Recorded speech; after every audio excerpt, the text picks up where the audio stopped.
Welcome to Sports Spectrum, the sports and faith podcast that brings Jesus back into the conversation. Here's your host, Jason Romano.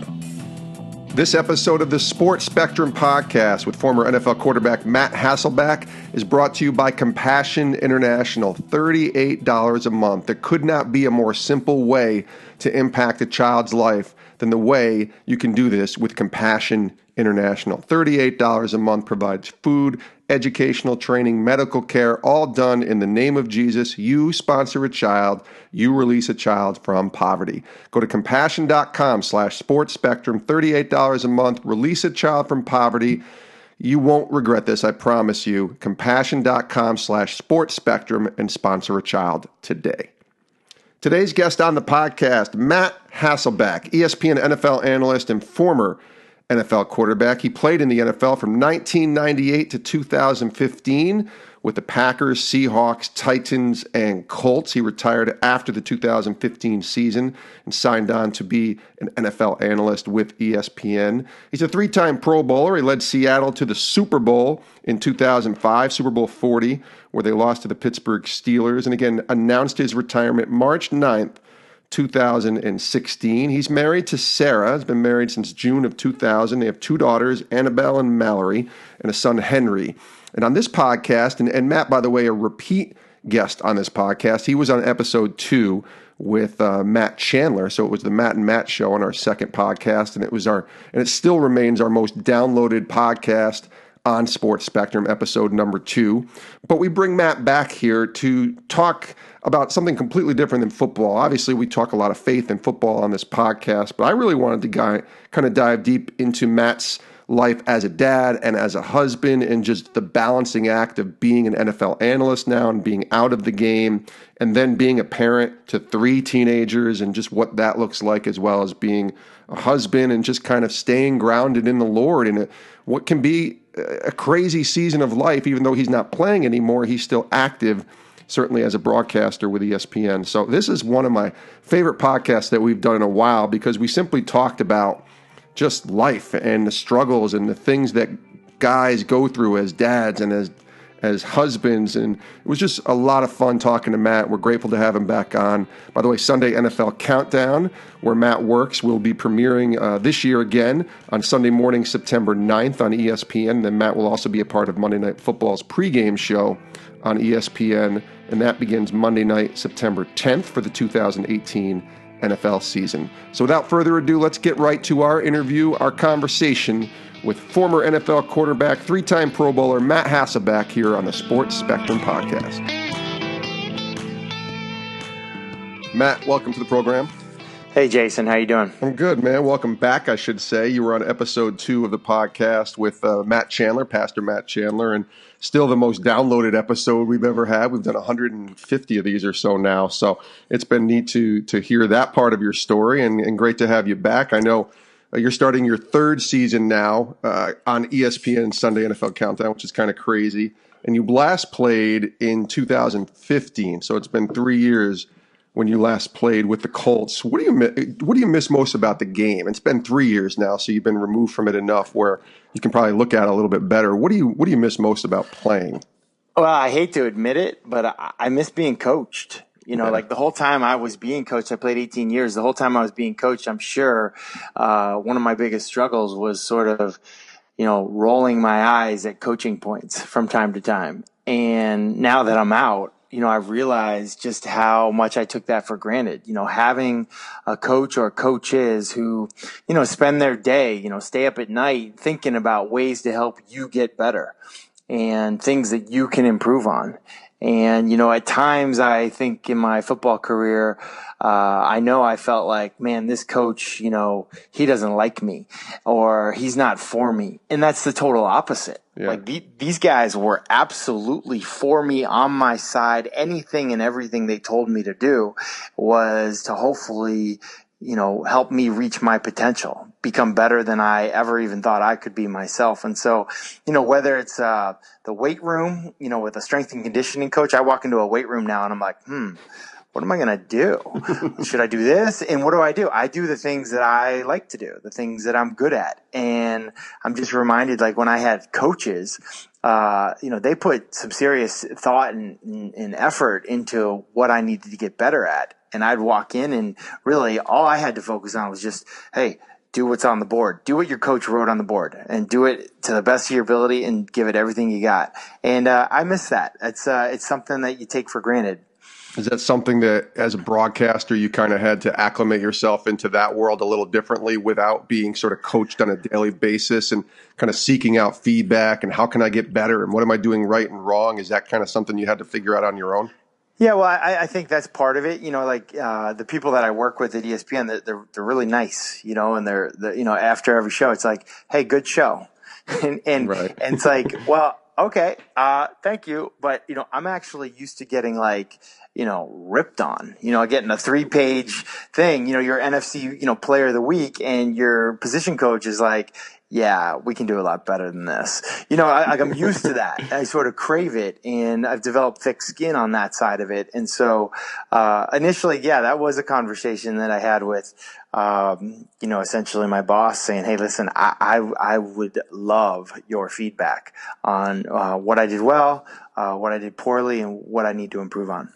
You're in year 3 now, I mentioned earlier. Is there parallels maybe with your TV role in your 3rd year as compared to when you were, say, year 3 as an NFL player, as a quarterback? Is there parallels at all, or is it just completely different? I think so. And, really it's the efficiency of preparation. When my first 3 years, I was with the Green Bay Packers and was around great people, Brett Favre, Doug Peterson, Andy Reid, Mike Holmgren, like really great quarterback, the Harvard Business School of quarterbacking for a young quarterback, just to be around those people. Yeah. But I was just like, I was drinking out of a fire hose with all the information that I was getting. And so I was missing things.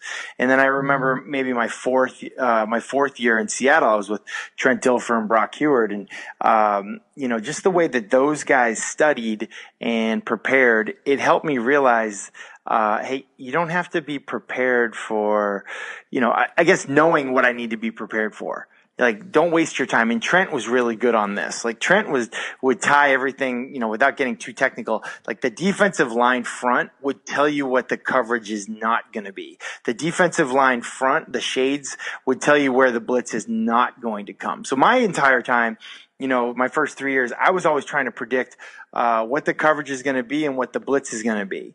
And really one of the things that Jim Zorn and Trent Dilfer really helped me with early in Seattle was understanding here's what they're not going to do from this defensive look. And so when you know what's not going to happen, it takes the possibilities of what could happen from 30 possibilities to 2 or 3 possibilities. And it was just a helpful thing. And I think ironically coming into ESPN year 1, Trent Dilfer was on the Sunday and Monday shows with me. Right. And it was the same person. And I was just kind of seeing the efficiency that he would, pay attention to film with was really, really interesting. I'm over here watching every single game and studying, like, kind of half studying every game, and Trent is really, really dialed into the, say, New York versus New York game, because he knows that's going to be what people are talking about on Monday Night Football. It's those kinds of things, that efficiency of preparation. We're talking to Matt Hasselbeck here on the Sports Spectrum podcast, ESPN NFL analyst. Sunday NFL Countdown premieres this year, September 9th, Sunday morning. Give a little plug there for my former employer and your current employer. Looking forward to watching you and Sam and the whole crew on ESPN Sunday morning, September 9th. I'm glad the NFL season is here. What's your schedule like? Please describe what that's like during the season as far as travel and the work you'll be doing kind of back and forth. I know you moved to the East Coast here in the Massachusetts, Boston area. So tell me about that schedule, what that looks like for you. Yeah, so the schedule this year will be something like travel down to ESPN on a Saturday night and have a kind of a team meeting with the crew, Samantha Ponder, Randy Moss, Charles Woodson, Rex Ryan, people like that. And then Sunday morning we do the show. And then we basically watch football. We watch the 1:00 games, that set, and then we watch the 4:00 games. And depending on travel, sometimes we have to fly to catch the Sunday night game, which is maybe a bigger game, or we stay for the day games. But then we go on location to Monday Night Football, and we do our Monday Night Countdown show. It's basically a 2-hour pregame show for Monday Night Football. And it's a lot of fun. You're in the parking lot, you're in the locker rooms, you're with equipment managers and players and coaches, on the field. It's a lot of fun. But then I'm home, basically, if I can, Monday night, if not Tuesday morning. And so Wednesday, Thursday are really the big preparation days. And Friday is sort of the, get your breakdown tapes done. And then Saturday's, kind of the day off, sort of the calm before the storm, much like when you're playing in the NFL that day before all the preparation's been done. You're just sort of waiting for game day. My friend Jerry Madelon, also a former ESPN guy, used to say something to me, and I teach it to NFL players and former players when I talk about broadcasting, about being critical of someone who may be, performing, in a way that isn't up to standard or whatever. And it's criticizing the performance, not the performer. For you, how has that been? Now it's been year 3, right? How has that been for someone, and I'll take it to the faith perspective, who is a brother in Christ, who follows the Lord, and we're taught to love others and serve others and all that, and even people that you're friends with that are still playing, and yet you got to be critical. You're paid to be an analyst. You're paid to have an opinion. How is that balance for you? How have you dealt with that, I guess, over the last 3 years? Yeah, it's a real thing. And it's a real thing. I'll say this right off the bat. I'm also in a fantasy football league at work with all these experts, Adam Schefter, and it's very unfair. I remember that fantasy football league with those guys. And my first year was absolutely terrible, and mostly because my fantasy football team was comprised of all my friends and all my wife's friends' husbands. It was like, oh man, I love this guy. It's like one of my favorite people I've ever played with. He's starting on my fantasy team. Where we're in second to last place, like week 3 in the season, and my brother's like, hey, this is fantasy football. You need to snap out of that. But it's a real thing. I mean, I'm in a Bible study with players, kind of like an online Bible study, and I get asked to talk about those players and their performance and their contracts and their things like that, or former teammates. I don't think it's that difficult though, because I tried never to say anything on television that I wouldn't say anywhere, and vice versa. So I try not to say anything that I would be ashamed of anyway. And then sometimes I say outlandish things. So it's not that hard. One thing though, without sounding, cause I don't want to come off as too spiritual. One thing that's just really, if I'm being totally honest, one thing that was really hard for me after being, rivals and competitive, with a lot of these players and teams, it was almost hard to say something good about someone I didn't really like playing against. Yeah. Or it's just almost hard to compliment a team that was a big rival and oh man, I really don't like that team. I don't like playing in that city. I don't like that. There's nothing I like about how they do business. And having to say good things. So at the end of the day, it's just football. It's just sports. And, you want to be proud of what you say and the integrity that you say it with. But it definitely is something you think about and you work through. How do you mentioned an online Bible study with, current and former players. How do you stay grounded? Let's talk about your faith for a second. Off season and then in season, because I got to imagine it's a different dynamic for those seasons, especially probably when you played too. But even now as a broadcaster, what does that look like off season and as the season starts to begin here? It's a little bit like I remember in college, my grades seemed to always be better in season than out of season. And it's because the structure was there. The time management was there. You had no choice. There was really no downtime. And so in the context of an NFL season as an NFL quarterback, you're going to have a team Bible study on a certain day of the week. You're going to probably have a couples Bible study on a certain day of the week. You're going to have chapel the day before or the day of every game. And so that structure was always there. I sort of missed that structure early, my first couple of years out, and had to find my own structure, moved to a new city, had to find a local church. If there's one thing that, I feel like is super important to our family in really most families I know, is plugging into a healthy local church. And there's a lot of ways to make excuses for not being able to do that. Job, kids sports, like whatever the things are. But plugging into a local church was important. And for me as a football player, that was very simple to do because chapel was in the team hotel before the game. Basically roll out of bed and you've got, America's best speakers and authors and musicians coming to do a church service for you every single week. Yeah. It's actually harder now. And so, and also I work on Sunday. And so getting creative that way, finding a group of people. For us, it's always been important to be around people that are older and wiser than us, been there, done that, to plug into something. And for us here, we've plugged into kind of a couples Bible study opportunity. We're not able to meet every week, but it almost makes it feel like I can't wait to go because it's maybe every other week.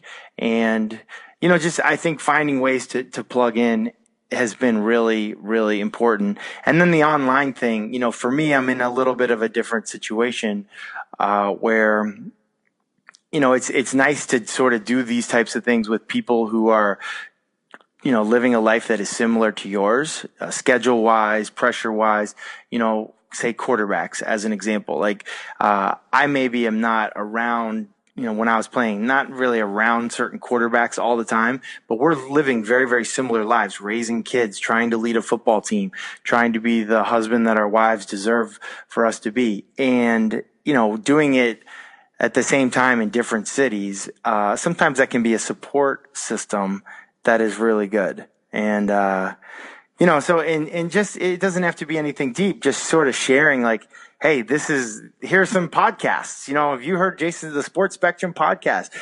No, I haven't. Hey, you should listen to them. I think you'd really like them. I've really liked them. Different things like that. It's been an important part of the puzzle for me, and I think always will be to keep growing. And then the balance continues in trying to be a husband and a dad, of course, too. And you're the father of 3 teenagers, which 3 I can't imagine because I just have 1, and that is hard enough. Before we get into like now, what was your approach growing up? And you married your wife Sarah. What was your approach growing up as the kids were growing up to faith and just raising them from an early age? Yeah, so again, plugging into a local church and, us growing in our faith so that, really that there would be this multi-generational legacy of faith. And, it didn't start with me, but my goal is for it to not stop with me. Yeah. And really, it's a lot easier when the kids are younger. And when the kids are younger, you can just, I don't know. You think at the time it's really hard, but now, like you just said that, dad to 3 teenagers, I was like, wait, 3 teenagers? Oh my goodness. Like my youngest is 13 and obviously I know that, but wow, I've been so focused on my 16-year-old who just got her driver's license that it's a lot more difficult. And I think, for us right now, not having all the answers and, but especially now with a driver in the house, mm-hmm. Like you want to talk about, trusting God more with your kids. Yeah. It used to be like, okay, God, I trust you enough to take our kids on these mission trips because I trust you. And I know bad things could happen. I know the travel's not always safe. I know where we're going isn't always safe. But I trust you. But I trust you and I'm with them. Do I trust you when I'm not with them? And I don't know, I think just being a parent in a house is very similar to like being a quarterback in a locker room. You can say whatever you want to say. You can wear all the FCA t-shirts you want. Your teammates know the real you. It's really, really, really hard to fool your teammates in a locker room. I've never seen it. I've rarely seen it done. And in the same way, I think it would be really, really hard to fool your kids as to, what kind of person you really are, what kind of Christian you really are. And so basically you gotta live it. You gotta live it instead of, just preaching it. And it is hard. I can just tell you, my daughter is 14. She's starting high school, and it just in the blink of an eye and a snap of your fingers, it's gone. Like what just happened 14 years. And I went from being the coolest guy in her life to the most embarrassing person in her life in the blink of an eye as well. So I wonder for you, how has that been for you as a dad, navigating with, you said 2 daughters and then a son, and what has that been like as they've gotten older and just trying to parent them and adjusting to that? Well, I would say right off the bat, all 3 of my kids are very different. And I remember when I was newly married, someone gave us this book, The 5 Love Languages, and, basically study your wife, study, what her love languages are, and, that kind of thing. It was super helpful to me. And my wife and I were talking about it as the kids were growing up. We're kind of like, what about our kids? What are their love languages? And all 3, experience feeling loved in different ways. And so really understanding that is important. I don't know. I would say it's tough, but it's also the most fun that I can ever imagine having. Like, these kids are just awesome to be around. I love to see how they are with their friends. I love how their friends are sort of part of our family at times. And understanding that I screw up all the time. I screw up all the time. Just recently, the other day, I basically yelled at my kids, like screamed at them like they were, a wide receiver running a comeback route at 15 yards instead of 18 yards. Like, I'm like, what am I doing? And I had to apologize to basically the entire house. Like, I am so sorry for like, there's never a time when I should ever be yelling in this house, ever, never. And some of that is just, me being imperfect. And some of it is, how I've been trained. Like, I've been around coaches and I've been quarterback, and the norm in football is weird. It's not the norm in the world. Like, it's not normal to, raise your voice at somebody when they do something slightly wrong by accident. Like, it's those types of things. And so we're all growing together and doing the best that we can. But again, I think that's where plugging into people who are older and wiser, been there, done it, reading books on parenting, reading books on relationships, being totally plugged into the Word and understanding like the fruits of the Spirit and, what it looks like, to live the life that we're called to live, like the life that we're called to lead. Those are the things that, you got to cling to. That's essentially your playbook for this parenting thing. And I've had to say to my kids many times, listen, I've never been a dad before. This is my first run at it. I'm doing the best I can. Help me help you. And those kinds of things. You also mentioned, we were talking off the air before the interview, that you're coaching your son in football this year too. Not that you don't have enough on your plate, right? But you also said sometimes you just got to do it and you got to kind of go deep in whatever you're getting into. Tell me about that experience with your son. It's been great. And like I said, I work on the weekends, so I'm helping during the week. And my dad's helping coach. My dad is one of the coaches. My high school teammate is one of the coaches. So it's fun to support them and be with them. I've definitely noticed though that I am harder, like naturally, I'm harder on my son than I am on any of the other kids. And then the guy I coach, the guy I went to high school with that I'm coaching with, he's harder on his son than he is on, the rest of the kids. And so at one point, last year, because we did this last year also, I said to him, like, listen, how about if, I coach your son and you coach my son, and then we both coach everybody? Cause it does get into this thing where, you want this to be an enjoyable, experience for your kids. And, we know what our kids are capable of and we're totally for them. But even in the coaching thing, like I think through all of this, through being retired now as an NFL player and coaching youth football, I just have such a stronger appreciation for how hard it is to coach. And I almost feel like I owe every coach I ever had sort of an apology for taking for granted how important and difficult at the same time that their job was and is. And just the influence that they have and the power of each and every word that they use.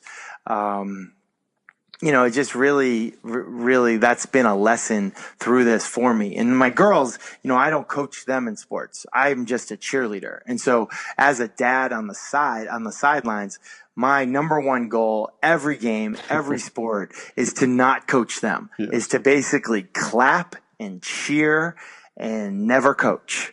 Now, if they ask questions in the car on the way home, I'll offer an opinion, but just really being a cheerleader. And then with my son, the lesson has just really been, I could just go through the motions, or I could put a lot of thought and effort, and you can do the job, or you could do the job really, really well. Is it harder to be a cheerleader than a coach, though? I know I kind of do both. I coach my daughter as well in softball, and then I watch her and try to be that sort of just fan when she's playing volleyball. And I find myself, it's harder and almost more nerve-wracking for me when I'm a cheerleader, when I'm just a fan watching her than I am coaching. Do you struggle with that too? I think the good thing for me is that my girls are really talented in sports that I didn't grow up playing. So whether it's field hockey or ice hockey or lacrosse, I'm not an expert in those sports. Yeah. I get creative also. Like, so instead of me saying to one of my daughters, hey, I think you need to hustle more, maybe what I'll do is I will just take a video of like a spotlight, ISO cam on her and, mix it in with some highlights, and just send them to her. Like, hey, good game today. Here's some videos I took of you. And just basically trust that she's smart enough to say, I guess I am walking right there. And for me, being strong enough to bite my tongue, slow to speak is a James 1:19. That's it. It's not what my producer likes on television, but it's more biblical, and for sure as a father, it is it's what I need more of in my life. A couple more questions here with Matt Hasselbeck on the Sports Spectrum podcast. What's your biggest spiritual battle right now? Like, what are you wrestling with? Just as maybe it's a husband, a dad, as a ESPN guy, former NFL, whatever it is that you want to put out as a label. What's your biggest spiritual battle right now? Everything. I sort of feel like I'm failing in everything. I'm actually starting a book right now. A friend of mine wrote, and I read a lot of his stuff. He does a lot of relationship stuff on parenting. His name's Paul Friesen, and the title of his book is Loving Your Wife Like Christ When You Ain't No Jesus. And it's like, it's a great title. Hope for ordinary men. And really, that's the thing. I mean, because I can throw a really good spiral or know how to play quarterback, to think that I have a better handle on, how to be a great husband or how to be a great father, without the blueprint or game plan of like the context of biblical marriage, is wrong. And so that's a struggle all the time. And as these kids grow up, in our house, the stress that's created in the house isn't so much like father-daughter stress, mother-son stress. It can be, husband and wife stress. Well, how are we going to handle this? How are we going to handle this situation? Are you going to let her go alone? Are you going to let her go with it? And how I view it and how she views it can be very different. And so, I don't know. That's one example of something that I constantly feel like I need to do a better job at. And then the other thing for us that in that regard is, for 18 years in the NFL, I'm never home. And so now I'm home all the time. And so I actually sort of enjoy it. It's kind of nice. But I think for my wife, understanding, respecting that it feels like a little bit of that, summer off-season break all the time now, and so this house was running very smoothly, doing a great job without me here all the time. And now I'm here all the time, and it's, hey, why do we do this? Why do we do that? Hey, have you done that yet? Where are you going? I realize, I guess what I'm saying is that I'm annoying to be around sometimes. And so I'm just trying to work on that and really plug in uncharted territory where we've never been before with our kids and with our careers and that kind of thing. All right. Lastly, let's encourage here. I'll let you be the encourager of young believers, athletes. A lot of young athletes listen to this podcast. They're in the midst of those spiritual battles, quote unquote, that we just talked about, where they're walking with God but feeling that tension. And this could be NFL, this could be high school, this could be college, even the age of your son. But they're feeling that battle as they try to walk with God and feeling the tension of being pulled away from God and into the world. Can you just encourage those that might be listening that are sort of going through that right now?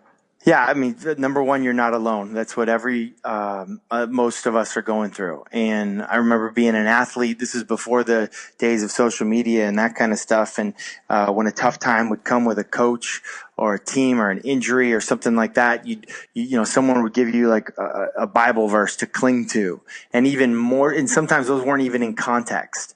And but usually they were. But now I'm just imagining that the kids that are growing up now, it's something on social media. It's like some, cool background with a Bible verse that may be in or out of context. And if it's not in context, it's not gonna do what it's supposed to do.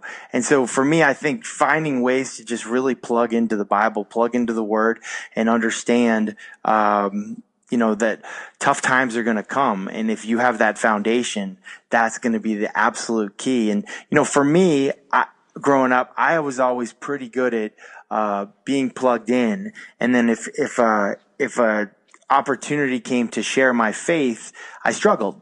I really struggled because I hadn't really grown. So if an opportunity came for me to basically share my faith or the faith with somebody else, what did I do? I introduced that person to the team chaplain.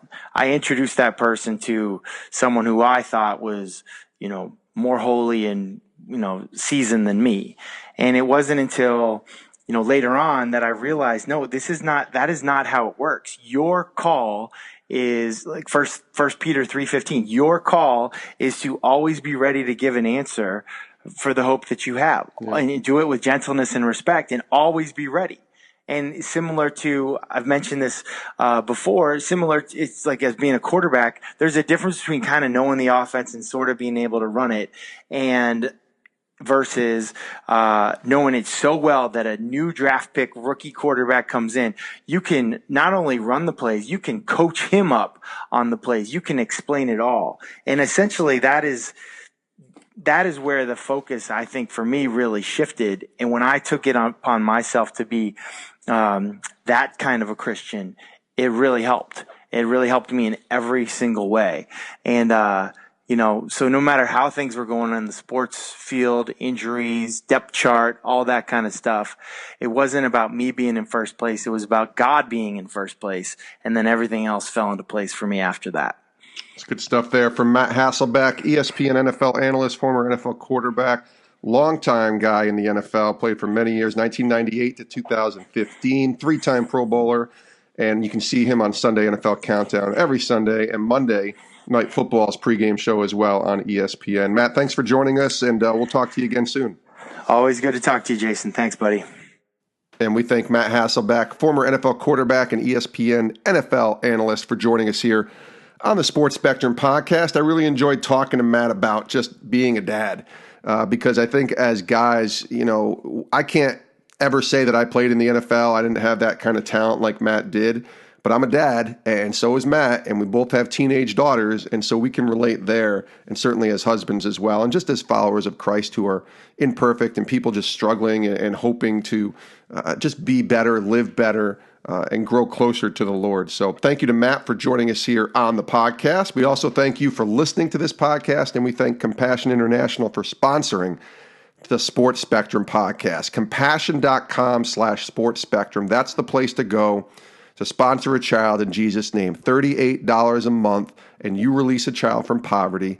You provide a child with hope. You provide a child with food, educational training, medical care. Everything that a child deserves and needs is what this $38 provides. So you go to compassion.com/Sports Spectrum.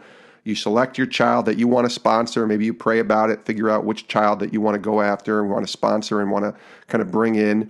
And then you take a sponsorship, $38 a month, and you release a child from poverty. Go to compassion.com/Sports Spectrum, compassion.com/Sports Spectrum, and sponsor a child today. You won't regret it. Thanks so much for listening to this episode of the podcast. You can reach us on Twitter at sports_spectrum. You can also find us on Facebook and Instagram as well as our YouTube channel, where all of our Sports Spectrum podcasts can be found, as well as great video content, including the testimony of our guest today, Matt Hasselbeck. You can find his story over at our YouTube channel, and all of our content, every single piece of content that we produce here at Sports Spectrum, can be found at sportsspectrum.com. Thanks so much for listening, and we'll see you next time right here on the Sports Spectrum Podcast.